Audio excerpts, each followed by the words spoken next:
Florentine, Yes. talks about these vanity plates. All the time. And here is a situation to where the Supreme Court rejects that vanity plates are free speech. The Supreme Court did? Yes. Okay. I'm interested to hear this. Controversial vanity plates. All right. The Supreme Court won't get involved in the state's regulations of vanity plates, rejecting an appeal from a Tennessee woman challenging the rejection of her controversial.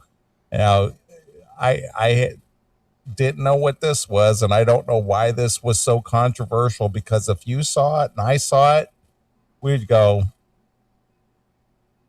whatever. The plate reads the number 69 PW N as in Nancy, D as in dog, U. 69PWNDU? Yeah, I get it. Okay. 69 pound U. Pound you, whatever. Yeah, I get it. It's slang. Yeah, but it's just not that, it's not, to me, it's not that, it's like, well, that's 69 pound U. Yeah, so? It's the 69 part that's the problem. Is that the problem? Yeah. Because it's got people that are driving behind her envisioning getting their dick sucked with a fucking pussy in their face, apparently.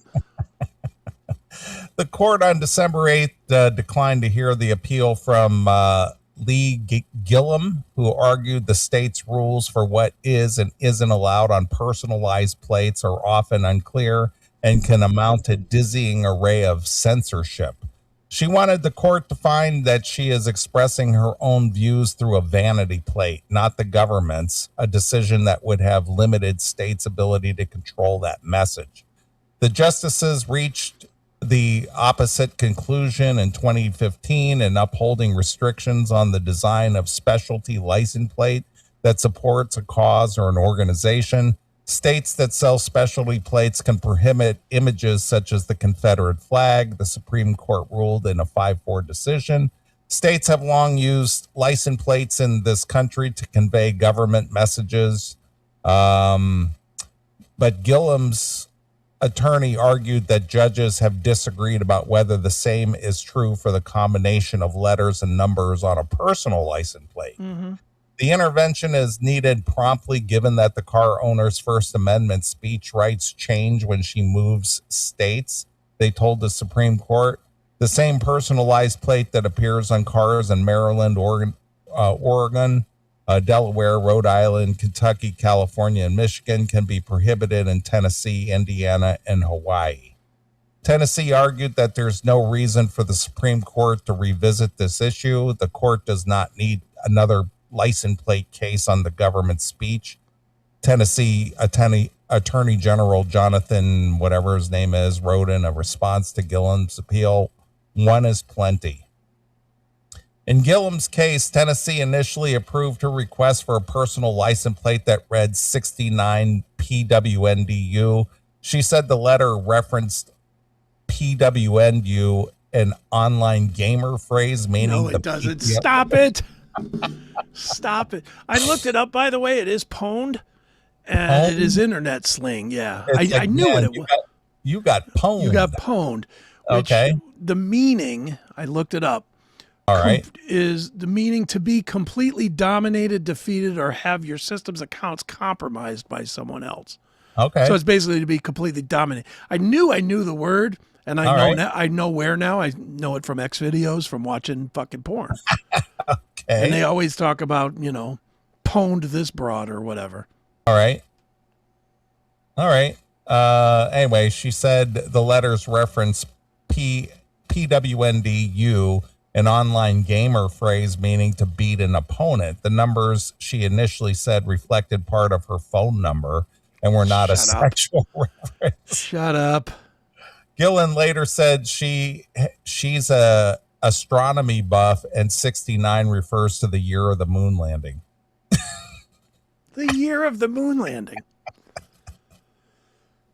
Really? That's what she said. What she's going for? That's what she's going for. But the state received the complaint 11 years after following the plate and later told her it should be revoked because it referred to sexual domination. Gillum sued, arguing that Tennessee violated her freedom of speech. She said she's not contesting states' rights to reject profane, sexualized, or vulgar plates as long as there's parameters on what states are allowed to ban. Tennessee's top court said the state's rules are consistent with the U.S. Supreme Court's 2015 decision. Although personalized alphanumeric combinations differ from specialty plates designed in some respects, a faithful application of Walker's reasoning compels the conclusion that they are government speech too. So she lost. You know what bothers me the most about that story? It's not that she lost. It's that she was willing to waste the time and the money over a stupid vanity plate. Well, some people get this and it's not over just that vanity plate. No, but I'm saying the legal bit. If she were to prevail, then she gets that bragging right that she changed the law. You know what I mean? Do you think anybody will remember her name? No, of course not. But she could say that. She could say this all in her social clubs and stuff. Well, if it wasn't for me. Yeah, and a week after it happens, nobody will remember. People will be like, yeah, sure, it was you. It's so dumb. I know. Several free speech groups, including the Foundation for Individual Rights of Expression and the First Amendment Lawyers Association, had argued that the case has larger implications. In a brief backing Gillum's appeal, those groups said that the protections government speech enjoy are catnip for government officials who have a strong incentive to push its boundaries because it's free. It frees them from any burden under the First Amendment. If allowed to stand, the group said that the Tennessee Supreme Court rejection of Gillum's suit, the decision will cause constitutional injuries reaching beyond the bumper of vehicles registered in Tennessee. I will say, knowing as somebody that once tried to get a vanity plate, I know that they are real picky about that shit. Sure they are. They wouldn't let me get crispy. I was trying to get crispy. Right. I remember you telling that story. And they wouldn't let me have it. All right. And I got one last story and we'll wrap it up. All right. Sharon Osbourne.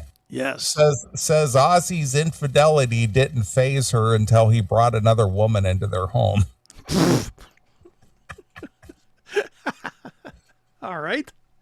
Sharon Osbourne was both aware of and largely unbothered by the indiscretions of her late husband, Ozzy Osbourne, with one notable exception. Sharon made the revelation during a recent appearance on the Piers Morgan Uncensored talk show when she was talking about how her upbringing with her father made her so used to extreme behavior, which prompted Morgan to ask her, did that make it easier just generally with Ozzy would fall off the rails, be it with booze or whatever, or women or whatever? He continued, did it make it easier to know that you'd been around a lot of the mercurial people, especially performers? They get hooked on adrenaline, life in the fast lane, the party stuff, the image, the brand, being a rock star. Is it easier to navigate when you know what you've got? Oh, yeah, Sharon responded. Yeah, and you've got to realize that. I know it's a whole thing with a lot of women. If you go with somebody else, that it's over and we're all different. But it didn't faze me. She continued, not until it was, a couple of times it was like, I don't know, like the fact that you brought them to my house and it's my fucking house. I would go to him. I furnished it. That I didn't like.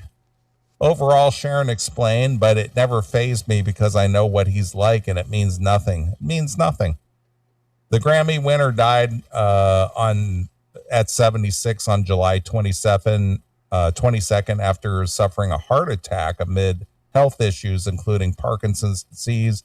Elsewhere in Sharon's appearance on Morgan's show, which was her first interview since her husband's death, she looked back on her final moments together, including their last conversation the night before he died. He was up and down at the bathroom all night, and it was like 4:30 a.m. And he said, wake up, Sharon recalled. I said, I'm already bloody awake. You've woken me up. Tearing up, she then revealed Ozzy's sweet final words to me. Kiss me, hug me tight.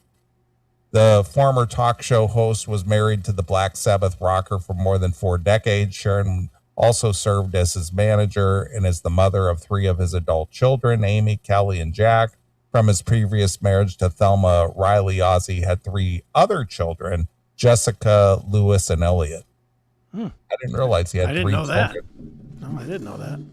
So Sharon had no problem with Ozzy. Get some strange. You know what? I mean, when you go through the history of Ozzy, that really does kind of seem like the least of the problems. Right. You know, when you figure how much he used to drink and how much he used to drug and how completely nuts he was. If the worst thing was that a rock star that was adored by 100 million people got some strange pussy here and there, I guess that probably is not that big of a deal. As long as he did. I see what she's saying. It's like, now you're bringing it to my house? How far is this going to go? There's that. But I also, and correct me if you think I'm wrong on this, I also don't think it was this, whatever, in the house between those two. I think it was a much bigger fight. Right. I don't think it was, Ozzy, just do me a favor, don't get any cum stains on the fucking carpet. I don't think that's what it was at all. Do you? No. I think it probably had a whole lot more to do with, you sorry son of a bitch, I'm going to take all your fucking money. Yeah. But yeah. And look at her. Can you blame him for cheating? Well, I mean, the way that she looks now, she looks like a skeleton. Yeah, she does. She looks like you could flick her chin and her head would bobble. Yeah, that's basically what it looks like. She looks like a bobblehead. She looks like a Pez dispenser.